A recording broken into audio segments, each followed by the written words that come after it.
नमस्कार दोस्तों, कैसे हैं आप सभी। आई होप कि बहुत ही अच्छे होंगे और अच्छे से स्टडी कर रहे होंगे। तो आज के इस वीडियो में हम प्रश्नावली 3.4 का प्रश्न क्रमांक 1 का भाग हम 2 को हल करेंगे। तो शुरू से अंत तक बने रहिएगा।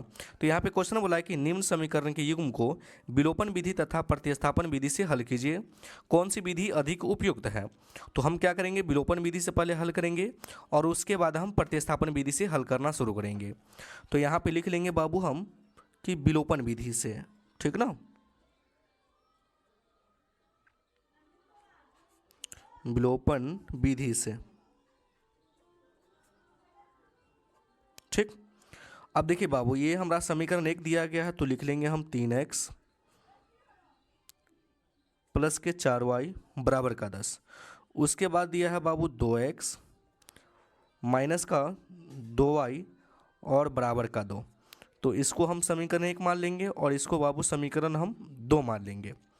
तो विलोपन विधि का क्या रूल है बाबू, कि आपको किसी एक पद को अगर काटना है तो आपको पद को बराबर करना है। तो मान लीजिए कि बाबू हम y वाला पद को हम काटना चाहते हैं, तो y का गुणांक कितना है बाबू 4। तो 4 का गुणा समीकरण किस में करेंगे, 2 में करेंगे। और y का गुणांक क्या है बाबू, माइनस का 2 है, तो सिर्फ 2 ले सकते हैं। तो 2 का गुणा समीकरण हम 1 में करेंगे, ठीक ना। जिससे क्या होगा बाबू, y वाला पद बराबर हो जाएगा, ठीक ना। अगर मान लीजिए कि आपको x वाला पद काटना है, तो 3 का गुना समीकरण 2 में कर दीजिएगा और 2 का गुना समीकरण 1 में कर दीजिएगा। ये दोनों आपस में पद बराबर हो जाएंगे, ठीक ना। तो हम क्या लिखेंगे बाबू, लिखेंगे कि समीकरण 1 गुना, ठीक ना, y वाला पद को हमको काटना है तो 2 का गुना कर देंगे, ठीक ना। चलिए समीकरण 1 में, और 4 का गुना किस में करेंगे बाबू, समीकरण 2 में लिखेंगे और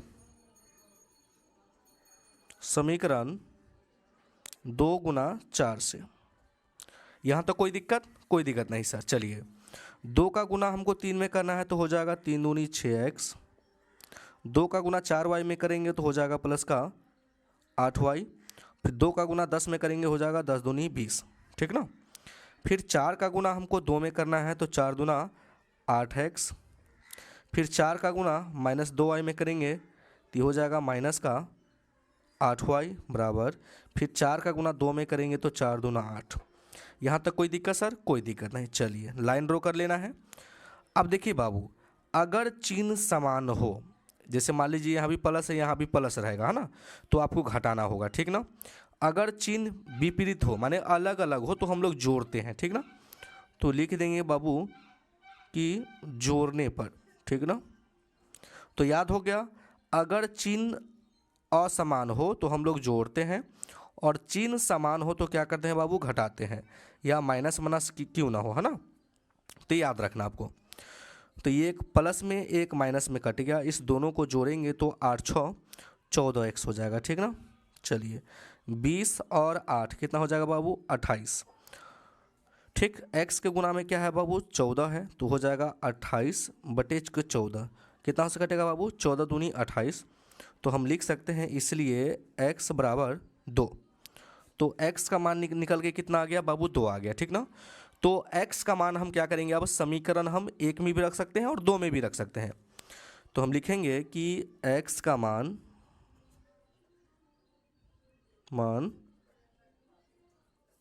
समीकरण 2 में रखने पर, क्योंकि समीकरण 2 थोड़ा सा आसान है ना।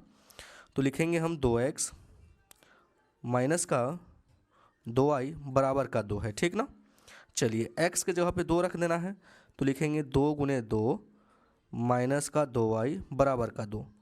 यहाँ से याद चलेगा तो याद कर लीजिए, हो जाएगा 4 माइनस का 2y बराबर का 2, ठीक ना। 4 प्लस में है तो बराबर के मुझ साइड ले आएंगे तो क्या आ जाएगा बाबू, माइनस में आ जाएगा।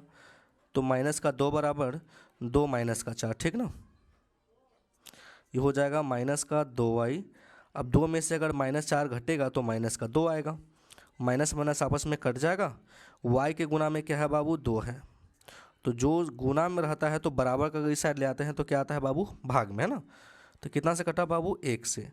तो हम कह सकते हैं कि y बराबर 1 आ गया, ठीक ना। तो हम लिख लेंगे कि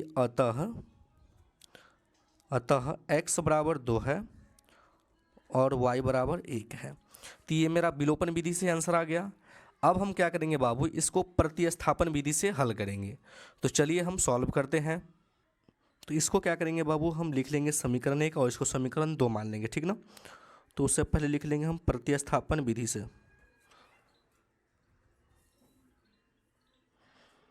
प्रतिस्थापन विधि से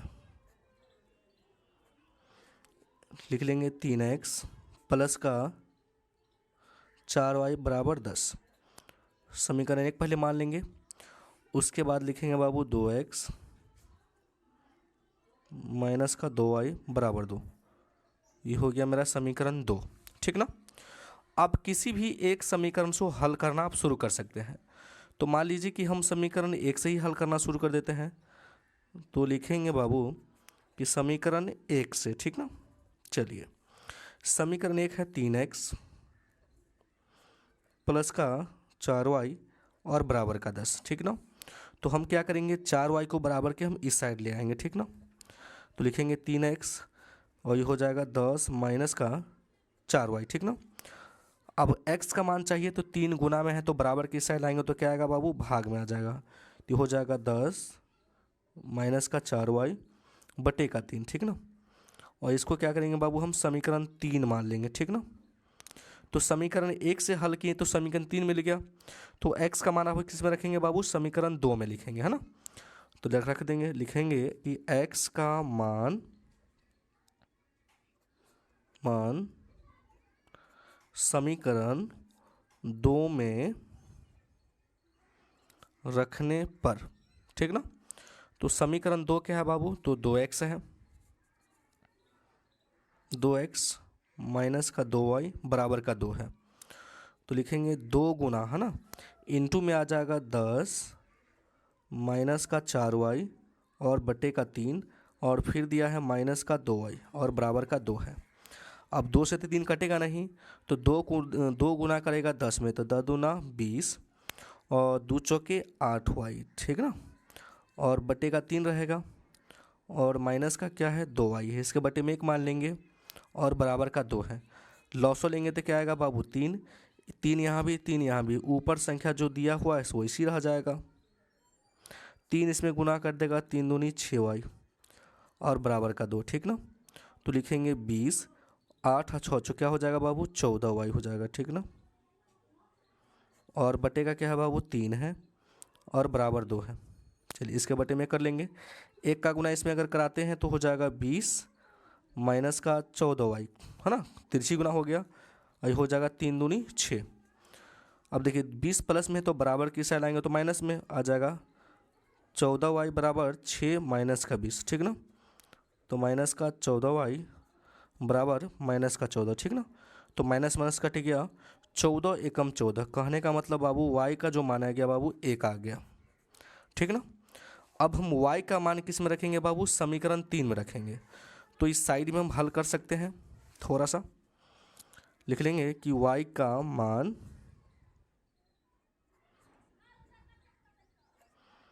समीकरण 3 में रखने पर, 3 में रखने पर, ठीक ना। अब समीकरण 3 क्या था देख सकते हैं, x बराबर 10 माइनस के 4y बटे 3 था। तो हम इसको लिख लेंगे कि x बराबर 10 माइनस का 4y बटे का 3, ठीक ना। तो लिखेंगे x बराबर 10, 4 गुने y का मान 1 आया तो 1 रख दिए और बटे का 3। तो x बराबर 10 माइनस 4 बटे का 3, इसलिए x बराबर क्या हो जाएगा बाबू, 6 बटे 3, कितना से कटेगा 2 से, इसलिए x बराबर जो आ गया 2 आ गया, ठीक ना। तो हम नीचे से आप लिख लीजिएगा कि अतः x बराबर 2 और y बराबर 1। तो प्रतिस्थापन विधि से भी वही आंसर आया। तो आई होप कि ये वीडियो आपको समझ में आ गया होगा। अगर मेरे चैनल पर नए हैं तो वीडियो को लाइक कर दीजिएगा और चैनल को जरूर सब्सक्राइब कर दीजिएगा। वीडियो देखने के लिए बहुत बहुत धन्यवाद।